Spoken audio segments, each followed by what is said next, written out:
स्वागत है आपका एआर न्यूज इंडिया पर। मैं हूं आपके साथ आकिल रजा। महाराष्ट्र में नई सरकार बन चुकी है। एकनाथ शिंदे को बहुमत मिल चुका है, लेकिन जैसे ही सरकार बनी दोस्तों, वैसे ही देवेंद्र फडणवीस जो कि उप मुख्यमंत्री हैं महाराष्ट्र सरकार के, वो सवालों के घेरे में है कि स्टेटमेंट को लेकर उनकी फजीहत हो रही है और स्टेटमेंट की आलोचना करते हुए सोशल मीडिया पर उनसे सवाल तलब हो रहा है कि आखिर इस तरह के स्टेटमेंट सरकार बनने के तुरंत बाद ये कैसे दे दिया।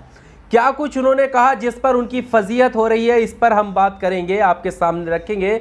लेकिन उससे पहले आपको बता दें कि महाराष्ट्र में सरकार बनाने में सफल कैसे साबित हुए।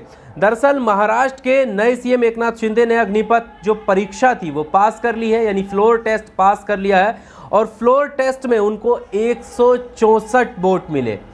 वहीं विपक्ष में रहते हुए विपक्ष को 99 वोट मिले। यहाँ तक कि कुछ जो शिवसेना के विधायक हैं उन्होंने भी एकनाथ शिंदे के समर्थन में वोट किया और बहुत से विधायक अपना वोट नहीं भी कर सके। बहरहाल महाराष्ट्र में नई सरकार तो बन गई, नए मुख्यमंत्री भी बन गए। देवेंद्र फडणवीस ने उप मुख्यमंत्री बनना स्वीकार कर लिया, शपथ भी वो ले चुके हैं। लेकिन देवेंद्र फडणवीस का एक बयान जो है वो सुर्खियों में है। दरअसल हमारे यहाँ यानी लोकतंत्र की ये खूबसूरती होती है कि लोकतंत्र में जो सरकारें बनती हैं वो by the people, to the people, for the people के लिए बनती है। जनता की सरकार है, जनता के द्वारा चुनी गई और जनता के लिए बनाई जाती हैं। लेकिन यहाँ पर देवेंद्र फडणवीस ने जो बात कही है उसको लेकर उनकी आलोचना हो रही है। देवेंद्र फडणवीस ने क्या कहा? हाँ, ये ईडी से बनी हुई सरकार है। और जैसे ही वो ये शब्द बोलते हैं वैसे ही कांग्रेस घेर लेती है। कांग्रेस के नेता श्रीनिवास ट्वीट कर कहते हैं, of the ED, by the ED, for the ED. यानी ईडी की सरकार ईडी के द्वारा और ईडी के लिए बनाई गई है, ये वो कहने की कोशिश कर रहे हैं। और जैसा आपने देखा शुरुआत से ही महाराष्ट्र के अंदर जब ये उथल पुथल मचा, तभी से घेरने का प्रयास किया जा रहा था कि ये जो है ईडी का दबाव है। भारतीय जनता पार्टी पर आरोप लग रहा था कि ईडी के छापे पड़ रहे हैं, लोग मजबूर हैं दूसरी तरफ जाने के लिए, उन पर दबाव बनाया जा रहा है। और अब ये बात जब उन्होंने सदन के अंदर कबूल की तो उन्होंने हालांकि इसका मतलब भी बताया। ईडी का मतलब वो बता रहे थे कि एकनाथ शिंदे ई से और डी से देवेंद्र फडणवीस खुद, यानी उन दोनों की सरकार है। लेकिन अगर ये दोनों की सरकार है तभी भी ये गलत है, क्योंकि सरकार तो जनता की होती है, जनता ही उसको चुनती है और जनता के लिए ही वो चुनी जाती है।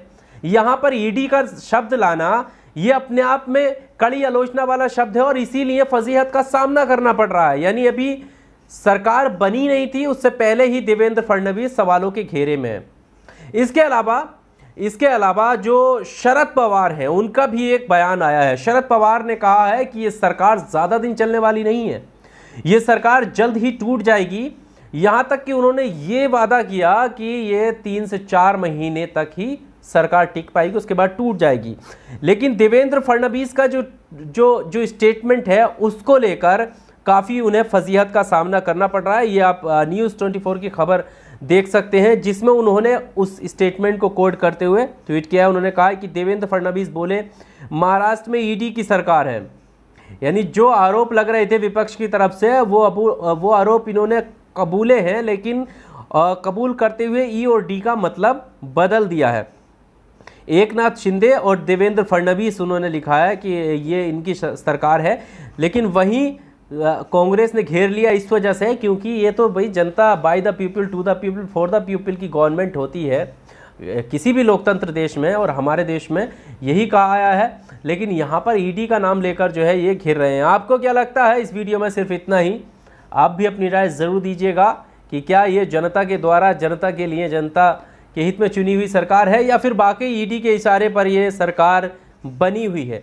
जनता अपना जो कीमती राय है वो कमेंट बॉक्स में आकर ज़रूर दीजिएगा। वीडियो में सिर्फ इतना ही। इसी तरह की तमाम वीडियो पाने के लिए आप एआर न्यूज़ इंडिया को सब्सक्राइब कीजिए, बेल आइकन दबाइए ताकि नया अपडेट आपके पास तुरंत पहुंच जाए। इसके अलावा आप अपनी राय ज़रूर देना नहीं भूलिएगा, कमेंट बॉक्स में आप अपनी राय ज़रूर दीजिएगा। बहुत शुक्रिया।